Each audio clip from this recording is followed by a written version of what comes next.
शब्द क्या होते हैं?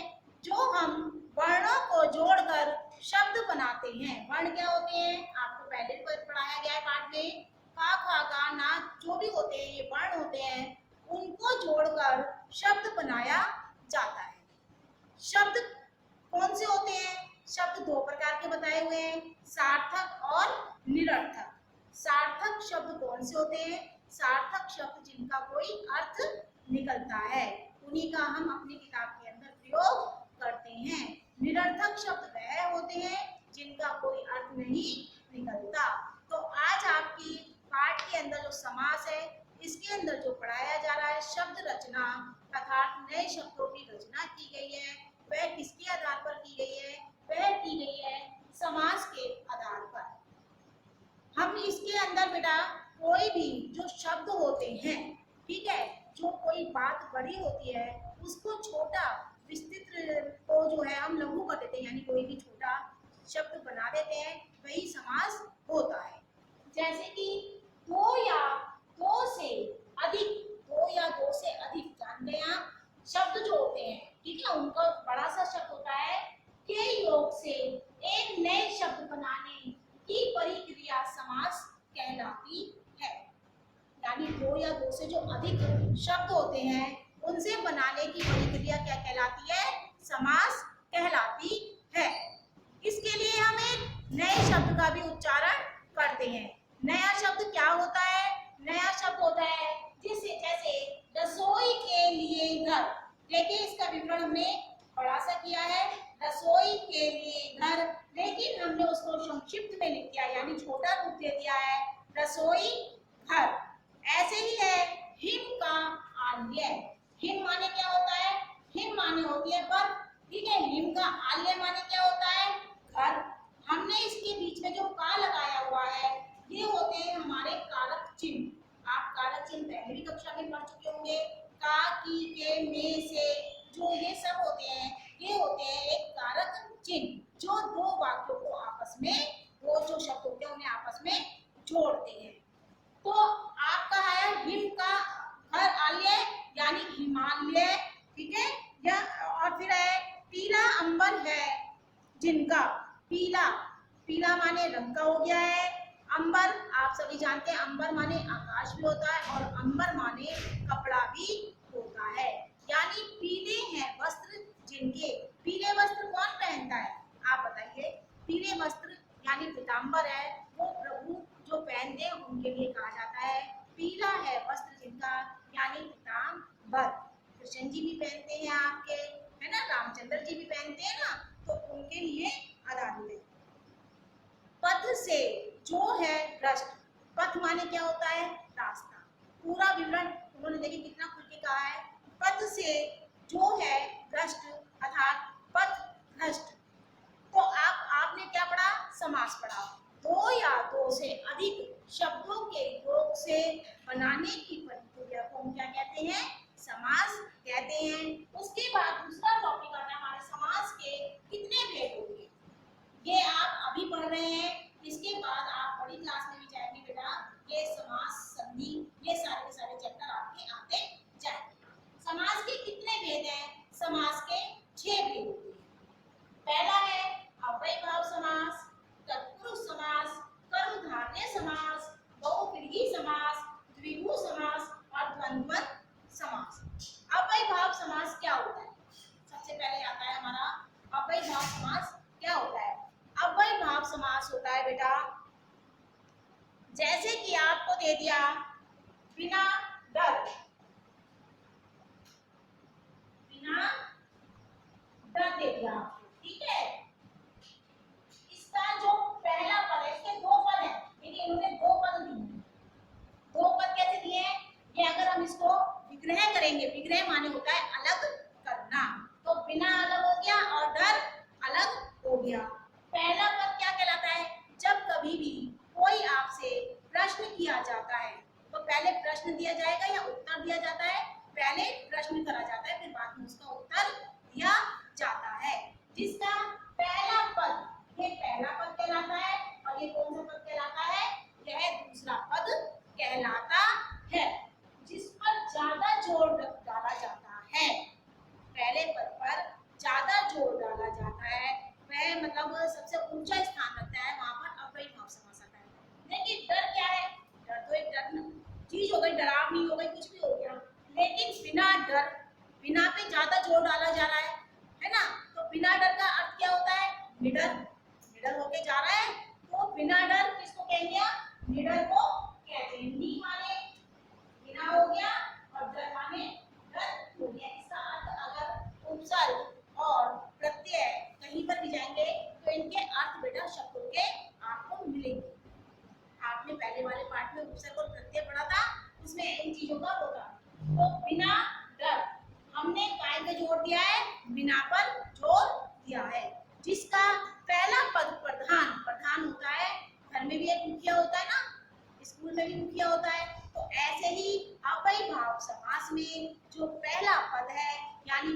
शब्द है वह कौन है? प्रधान है। और दूसरा पद जो है वो अव्यय के भाव से बना हुआ है। आया पहला आपको तत्पुरुष समास, वो अव्ययी भाव समास। दूसरा पढ़ेंगे हम तत्पुरुष समास। कौन सा पढ़ेंगे? तत्पुरुष समास। अव्ययी भाव समास में कौन सा पद प्रधान था? पहला। तत्पुरुष समास में इसका उल्टा होता है। तत्पुरुष समास में हमेशा जो उत्तर पद होता है वह प्रधान होता है। इसका पहला था और इसका दूसरा वाला जो होगा वो वाला होगा। इसका जिस समास के समस्त पद, समस्त यानी कि सारे पद का पूर्व पद संज्ञा हो। संज्ञा जानते हैं? संज्ञा होता है किसी का नाम, किसी वस्तु का नाम, किसी स्थान का नाम। संज्ञा हो तथा गौण हो और उत्तर पद, उत्तर मैंने अभी बताया जो दूसरा पद होता है वो उत्तर कहलाता है, प्रधान होता है। उसे हम क्या कहते हैं? तत्पुरुष समास कहते हैं। जैसे रहा के लिए हट, रहा के लिए हट, देखिए रहा हट हो गया तो इसमें इस पर ज्यादा जोर रहा है। रहा के लिए यानी रास्ता जो जाता है, ठीक है। खर्च जो हम अपना व्यय करते हैं उसे हम खर्च कहते हैं। तो जोर किस पर डाला जा रहा है? उत्तर पद पर जोर डाला जा रहा है। अव्ययी भाव समास में पहले पद पर और तत्पुरुष समास में उत्तर पद पर जोर डाला जा रहा है। तो वहां पर कौन सा समास हो गया? तत्पुरुष समास होता है। अब आता है तत्पुरुष समास के भी भेद है। तत्पुरुष समास आप लोगों ने कारक चिन्ह पढ़े हैं, तो छोटी क्लासों में भी कारक चिन्ह सिखाए जाते हैं। कर्ता ने कर्म को करण से, अभी मैंने आपको बताया था ये वाले सब सिखाए जाते हैं आप लोगों को। तो कर्ता कौन होता है? जो काम करने वाला होता है। तो दूसरा है कर्म तत्पुरुष समास। पहला कर्ता नहीं है, कर्म तत्पुरुष समास, करण तत्पुरुष समास, संप्रदान तत्पुरुष समास, ये सारे के सारे तत्पुरुष समास में आते हैं। कर्म के लिए क्या होता है? कर्ता ने कर्म को आता है उसके लिए। तो जहां पर भी होगा वो होगा, जैसे वन को गमन, वन गमन, वन को आ गया ना, तो कर्ता ने कर्म को आ गया, तो कर्म तत्पुरुष समास कहलाता है। अभी हमने पढ़ा कर्म तत्पुरुष समास, जहां पर कर्म में को का प्रयोग करते हैं। यश को प्राप्त, यश प्राप्त, ठीक, को आया था ना उसके अंदर। अब आता है आपका करण तत्पुरुष समास। कर्म को, करण के लिए क्या आता है? कारक चिन्ह में करण से होता है। जहां पर से का प्रयोग करते हैं वहां पर करण तत्पुरुष समास होगा। किस तरह से?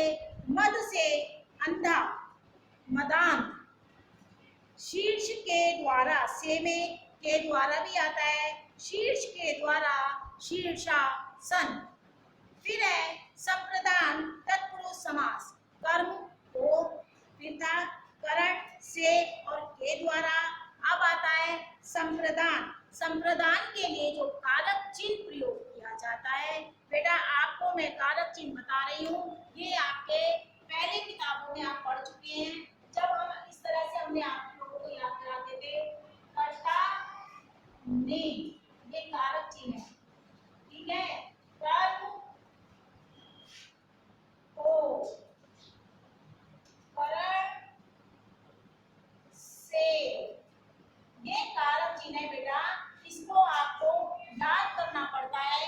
जब आप ये याद करेंगे उसके बाद ही आप यह अनुमान लगा पाएंगे कि समास कौन सा है। तत्पुरुष समास, आपका क्वेश्चन भी ऐसे ही आता है कि समास, इसमें शब्द दे देते हैं, इसमें कौन सा समास है। तो आपको कारक चिन्ह याद करने पड़ेंगे, आपकी किताब में होंगे। अगर बड़ी किताबों में 6, 7 की किताबों में तक ज्यादा पढ़ाया जाता है, तो आप देखना अपनी किताबों के अंदर कि है तो उन्हें याद भी करेंगे। तो फिर है आपका संप्रदान के लिए होता है के लिए, हाथ के लिए कड़ी यानी हथकड़ी के लिए आ गया, प्रयोग किया गया है। युद्ध के लिए भूमि, युद्ध भूमि। संप्रदान तत्पुरुष समास। अब आता है अपादान तत्पुरुष समास। अपादान क्या होता है? अपादान होता है बेटा किसी भी चीज को अलग करने के लिए प्रयोग करते हैं, ठीक है। इसमें भी से का प्रयोग किया जाता है। अपादान होता है किसी भी चीज को अलग करना यानी पृथक करना। पृथक माने होता है अलग करना। जैसे पेड़ से पत्ता टूटता है तो अलग हो गया ना, उसमें तो नहीं लगा ना, तो इसमें से का आएगा काम से जी चुराने वाला। देखो कितना बड़ा वाक्य है ना, काम से जी चुराने वाला पूरा का पूरा एक वाक्य है। इसको अगर हम समास में चेंज करते हैं यानी कि अलग नया शब्द बनाते हैं, काम चोर। धर्म से विमुख यानी जो धर्म में अपना मन नहीं लगाता है, धर्म से विमुख हमने बड़ा वाक्य बनाया है। इसके लिए लिखेंगे धर्म विमुख। संक्षिप्त कर दिया, उसको छोटा कर दिया ना, रूप दे दिया, तो यही हमारा समास कहलाता है। अब आता है संबंध तत्पुरुष समास। संबंध क्या होता है? सारे रिश्ते होते हैं, कोई भी चीज होती है उससे संबंध होता है। उसका जो कारक चिन्ह होता है का, की, के, रा, री, रे, इसका क्या होता है? का, की, के, रा, री, रे, यह संबंध बताता है। ग्रह का स्वामी, ग्रह स्वामी। राजा की माता, राजमाता। की हट गया, लोप हो गया की का। तो जो हमारी विभक्ति के कारक चिन्ह जो होते हैं जैसे से में, इनका लोप होने के बाद जब हम नए शब्द का निर्माण करते हैं तो इन शब्दों का लोप कर देते हैं, विभक्ति चिन्ह का जो भी है, तो फिर हम उसके बाद में समस्त पद बनाते हैं। फिर आता है अधिकरण। अधिकरण का कारक चिन्ह जो है वह है में पर। अधिकरण में क्या आता है? में पर। वन में वास, वनवास। देश में प्रवेश, देश प्रवेश। आपके तत्पुरुष समास के यह भेद थे। अब आता है हमारा कर्मधारय समास। कर्मधारय अभी हमने पहले पढ़ा अव्ययीभाव समास, उसके बाद पढ़ा तत्पुरुष समास। अव्ययीभाव समास कौन सा था? जिसमें पहला पद प्रधान होता है। तत्पुरुष समास कौन सा था? जिसमें उत्तर पद प्रधान होता है। अब हम पढ़ेंगे कर्मधारय समास, जहां पूर्व पद, पूर्व माने क्या होता है बेटा? पहला। पूर्व माने शब्द, छोटे छोटे शब्द होते हैं, उनके अर्थ भी व्याकरण में पढ़ते हैं। पूर्व माने होता है पहला। पहला पद विशेषण। विशेषण क्या होती है? जो किसी चीज की विशेषता बताता है उसे हम विशेषण कहते हैं। और उत्तर पद विशेषण होता है। पूर्व पद भी विशेषण होता है और उत्तर पद विशेष्य होता है। विशेष्य क्या होता है? जिसके विषय में कुछ कहा जाता है। कर्मधारय समास, जहां पूर्व पद क्या था? विशेषण है, और उत्तर पद जो बाद का शब्द है वो क्या है? विशेष्य होता है। वहां पर कौन सा समास होता है? कर्मधारय समास होता है। जैसे कि पीतांबर। पीत माने क्या होता है? पीला, ठीक है। और नील कमल, कमल फूल होता है, ये सभी बच्चे जानते हैं। उसका जो पहला पद है उसमें एक विशेषता निकल कर आई है। क्या विशेषता आई है? क्योंकि वह नीला है। भाई फूल तो कमल का है, उसके अंदर, कमल के फूल के अंदर तो कोई विशेषता नहीं बता रही, वो तो फूल हो गया है। लेकिन उसका जो वर्ण बताया यानी रंग बताया वो कैसा बताया है? नीला। तो उसकी विशेषता हो गई। तो विशेषता क्या होती है? विशेषण कहलाता है। तो हमने पढ़ा कर्मधारय समास। अब आता है बहुव्रीहि समास। बहुव्रीहि इसका अर्थ बहुत सी चीजों से लगाया जाता है। बहु माने बहुत होता है। जिस समासिक पद में दोनों पद यानी उत्तर पद भी और पूर्व पद यानी पहला पद भी प्रधान न हो, परंतु अर्थ जो है किसी और के ऊपर निकलता है।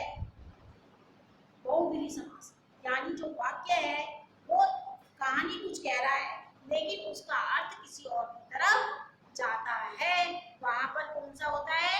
बहुव्रीहि समास होता है। नीला है कंठ जिसका, देखो विशेषता भी है उसमें, नीला है कंठ जिसका।